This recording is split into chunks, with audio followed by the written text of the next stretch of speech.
വളരെ ഇൻട്രസ്റ്റിംഗ് ആയിട്ടൊരു സിറ്റുവേഷൻ ആണ് ഇപ്പൊ നിലനിൽക്കുന്നത്. അതായത് നോബൽ സമ്മാനത്തിന്റെ ചരിത്രത്തിൽ ആദ്യമായിട്ടായിരിക്കും പ്രൈസ് കിട്ടിയത് ആർക്ക് എന്നതിനേക്കാൾ കിട്ടാത്തത് ആർക്ക് എന്നുള്ള ഒരു ചർച്ച മാധ്യമ ലോകത്ത് ഇത്രയും വലിയ വിഷയമാകുന്നത്.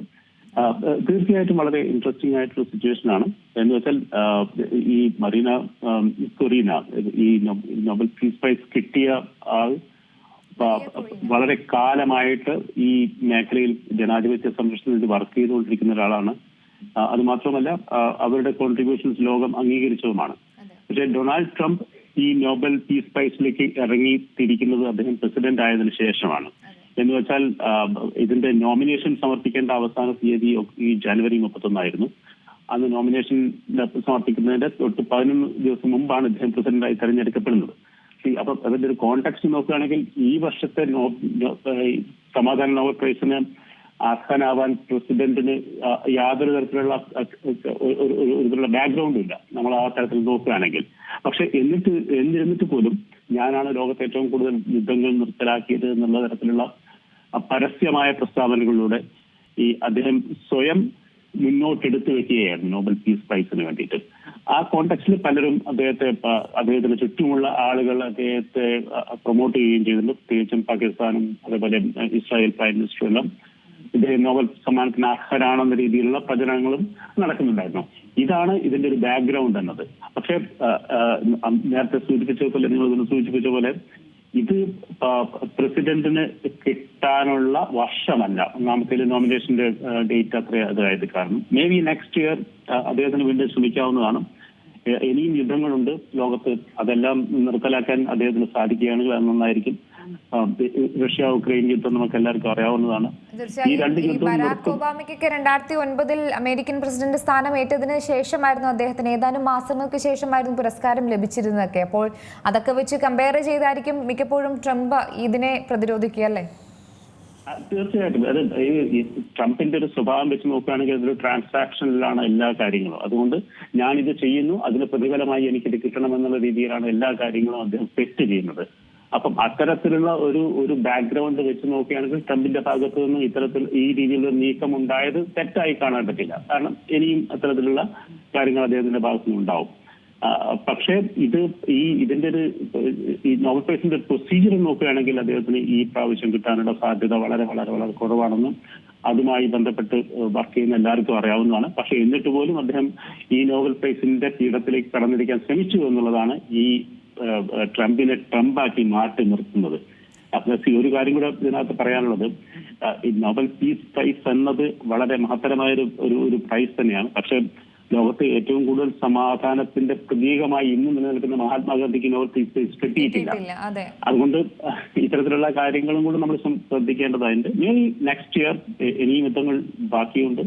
ഈ ട്രംപ് നിർത്തി എന്ന് പറയുന്ന യുദ്ധങ്ങൾ തന്നെ പലതും നമുക്കറിയാം. ഇന്ത്യ പാകിസ്ഥാൻ യുദ്ധം ട്രംപ് നിർത്തി എന്ന് പറയുന്നുണ്ട്, മറ്റു യുദ്ധങ്ങൾ നിർത്തി എന്ന് പറയുന്നുണ്ട്. പക്ഷെ അതിന്റെ എല്ലാം ഇപ്പം ഈ ഇസ്രായേൽ പലസ്തീൻ കരാർ തന്നെ എത്ര മുന്നോട്ട് പോകും എന്നുള്ളത് നമുക്ക് വരും ആളുകളിൽ കാത്തിരുന്ന് കാണേണ്ടതാണ്.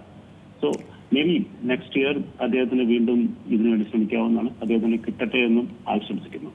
തീർച്ചയായും ഒരു കാര്യം ഇപ്പോൾ താങ്കൾ സൂചിപ്പിച്ച പോലെ തന്നെ നൊബേൽ സമ്മാന ചരിത്രത്തിലെ ഏറ്റവും വലിയ അപാകതയായി കണക്കാക്കപ്പെടുന്നതും എനിക്ക് തോന്നുന്നു ഇന്ത്യയുടെ രാഷ്ട്രപിതാവ് മഹാത്മാഗാന്ധിയുടെ പേര് നിർദ്ദേശിക്കാത്തത് അല്ലെങ്കിൽ പരിഗണിക്കാത്തത് തന്നെയായിരിക്കും അല്ലേ?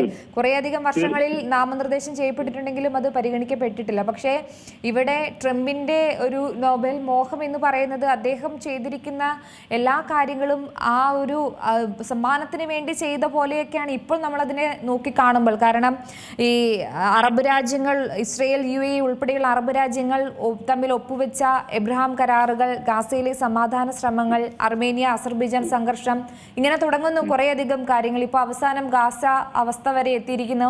അത് ചിലപ്പോൾ നാളെ ഇനി എന്താകുമെന്ന് പറയാൻ പറ്റില്ല. ആ ഒരു സ്ഥിതിയിലേക്ക് നമ്മൾ ചിന്തിക്കുകയാണ്. തീർച്ചയായിട്ടും. അതായത് ഈ ഇത്തരത്തിലുള്ള സമ്മാനങ്ങൾ ചോദിച്ചു വാങ്ങുക എന്നുള്ളത് ഈ നോബൽ പ്രൈസിന്റെ ചരിത്രത്തിൽ ഉണ്ടായിട്ടില്ല എന്ന് വേണമെങ്കിൽ പറയാം. പക്ഷെ ബീങ് ട്രംപ്, ഒരു ട്രംപത്വം എന്ന് നമുക്ക് പറയാമല്ലോ, ട്രംപ് അങ്ങനെയാണ് എന്നുള്ളത് ലോകം അംഗീകരിച്ചു കഴിഞ്ഞ ഒരു വസ്തുതയാണ്. അതുകൊണ്ട് തന്നെ ഈ സമ്മാനം കിട്ടാൻ ഏറ്റവും അർഹതയുള്ള ആൾ ഞാനാണെന്നും അദ്ദേഹം തന്നെ പറയുന്നുണ്ട്. അങ്ങനെ പറയുന്ന അദ്ദേഹത്തെ പിന്തുണയ്ക്കാനും ഒട്ടനവധി ലോക നേതാക്കൾ കൂടി ഉണ്ട് എന്നുള്ളതാണ് മറ്റൊരു വസ്തുത. അപ്പം ആ അർത്ഥത്തിൽ ഇന്നലെയൊക്കെ ട്രംപിന്റെ പ്രസ് കോൺഫറൻസിലൊക്കെ നമ്മൾ വ്യക്തമായി കേട്ടതാണ് അദ്ദേഹത്തെ ആളുകൾ പുകഴ്ത്തുന്നതും നോബൽ സമ്മാനത്തിന് അർഹനായ ഏക ലോക നേതാവ് ട്രംപ് ആണെന്ന് അദ്ദേഹത്തിന്റെ മുഖത്ത് നോക്കി പറയുകയും ചെയ്യുമ്പോൾ അദ്ദേഹം അനുഭവിക്കുന്ന ഒരു സുഖം നമുക്ക് വീഡിയോയിൽ കാണാവുന്നതാണ്. ഈ നോബൽ സമ്മാനത്തിന്റെ ഒരു കോണ്ടെക്സ്റ്റ് നോക്കി പറയുകയാണെങ്കിൽ ഞാൻ നേരത്തെ സൂചിപ്പിച്ച പോലെ അതിനൊരു പ്രൊസീജിയർ ഉണ്ട്. ആ പ്രൊസീജിയറിൽ കൂടെ കടന്നു പോകേണ്ടതായിട്ടുണ്ട്. ഏകദേശം 300-ലധികം കാൻഡിഡേറ്റ്സ് ഉണ്ടായിരുന്നു. പക്ഷെ ട്രംപ് മാത്രമാണ് ഇങ്ങനെ വേറിട്ട് നിൽക്കുന്നത് ആ അർത്ഥത്തിൽ.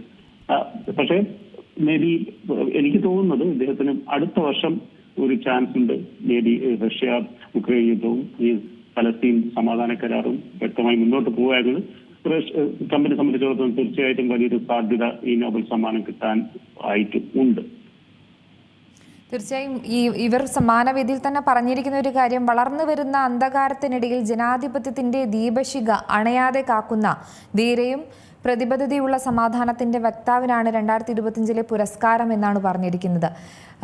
ഇതൊക്കെ തന്നെയാണ് എനിക്ക് തോന്നുന്നത് ട്രംപിനെ ചൊടിപ്പിക്കാനുള്ളൊരു സാഹചര്യം വഴിവെക്കുമോ എന്നുള്ളൊരു ആശങ്ക. ഇപ്പോൾ ലോകരാജ്യങ്ങളെല്ലാം ഇത് തന്നെയായിരിക്കും ചർച്ച ചെയ്യുന്നത് അല്ലേ? ഇപ്പോൾ കിട്ടിയ ആളെക്കാട്ടും കൂടുതൽ ചർച്ച ചെയ്യപ്പെടുന്നത് കിട്ടാത്ത ആളെക്കുറിച്ചായിരിക്കും. അപ്പൊ കിട്ടാത്ത ആൾ, അത് ഞാൻ പറഞ്ഞല്ലോ, കിട്ടാത്ത നോബൽ പ്രൈസിന്റെ ചരിത്രത്തിൽ ആദ്യമായിരിക്കും കിട്ടാത്തത് ആർക്ക് എന്നുള്ളത് ഇത്രയും വലിയ ചരിത്രം ചർച്ചയാവുന്നത്. പക്ഷെ ഇപ്പോൾ കിട്ടിയ അവർ മറീന മക്കോഡോ അവര് വളരെ കാലമായി വെനസ്വേലയിൽ ഈ ജനാധിപത്യ സംരക്ഷണത്തിനായി വർക്ക് ചെയ്തുകൊണ്ടിരിക്കുന്ന ഒരു സ്ത്രീയാണ്. വളരെ വലിയ രീതിയിലുള്ള പ്രതിബന്ധങ്ങളും വലിയ രീതിയിലുള്ള ചാലഞ്ചുകളും ഏറ്റെടുത്തുകൊണ്ടാണ് ഈ വെനസ്വേലയിലെ ഈ ഏകാധിപതിക്ക് എതിരെ നിന്ന് പ്രതിരോധിക്കുന്നത്. അത് മാത്രമല്ല, ഈ വെനസ്വേല എന്നുള്ളത് അമേരിക്ക റിലേഷൻ ഇതിനിടയ്ക്ക് വളരെ പ്രശ്നമായിട്ടുണ്ടായിരുന്നതാണ്. അതായത് ലോകത്ത് ഏറ്റവും കൂടുതൽ ഓയിൽ ഉത്പാദിപ്പിക്കുന്ന രാജ്യങ്ങളിലൊന്നാണ്, അതായത് ഓയിൽ പൊട്ടൻഷ്യൽ ഉള്ള രാജ്യങ്ങളിലൊന്നാണ് വെനസ്വേല. അതിന്റെ ആന്തരിക രാഷ്ട്രീയത്തിലേക്ക് കടന്നിറങ്ങാനൊക്കെ അമേരിക്കയ്ക്ക് ഒരു വലിയ താല്പര്യവും ഉണ്ട് ഇപ്പോഴും ഉള്ളൊരു കാര്യമാണ്. അങ്ങനെ നോക്കുകയാണെങ്കിൽ അമേരിക്ക വെനസ്വേല പൊളിറ്റിക്സിലും ഇത്തരത്തിലുള്ള ഒരുപാട് ഫോൾട്ട് ലൈൻസുകൾ കിടക്കുന്നുണ്ട്. പക്ഷെ അത് മാറ്റി നിർത്തിയാൽ തന്നെ ഈ മറീനയ്ക്ക് ഇപ്പോൾ കിട്ടിയ നോബൽ പ്രൈസ് എന്നത് തീർത്തും അർഹമായ ഒരു ആൾക്കാണ് അത് ലഭിച്ചിട്ടുള്ളത്. അതിനർത്ഥം ട്രംപ് വളരെ അർഹനല്ലെന്നുള്ളതല്ല. ഏകദേശം 300ഓളം കാൻഡിഡേറ്റ്സ് വേറെ ഉണ്ടായിരുന്നു. പാകിസ്ഥാൻ പ്രധാനമന്ത്രി ഇമ്രാൻഖാൻ അടക്കം ഇതിന്റെ നോമിനേഷനിൽ വന്നിട്ടുള്ള ആളാണ്. അപ്പൊ നമുക്ക് കിട്ടിയത് ആര് എന്നുള്ളതാണ് ചർച്ച ചെയ്യേണ്ടത്. കിട്ടിയ ആളുടെ കോൺട്രിബ്യൂഷൻസ് ആണ് നമുക്ക് ചർച്ച ചെയ്യേണ്ടത്. പലപ്പോഴും ട്രംപിനെ പോലുള്ളവർ ഈ മേഖലയിൽ വരുന്നതോടുകൂടെ കിട്ടാത്തത് ആർക്ക് എന്നുള്ള രീതിയിൽ ചർച്ചകൾ വഴിമാറിപ്പോകുന്നു എന്നുള്ളതാണ് ഇപ്പോഴത്തെ ഒരു സാഹചര്യം. ഏറ്റവും പുതിയ വാർത്തകളും വിശേഷങ്ങളും വിരൽ തുമ്പിലറിയാൻ സീ മലയാളം ന്യൂസ് എല്ലാ ഡിജിറ്റൽ പ്ലാറ്റ്ഫോമുകളിലും ലഭ്യം.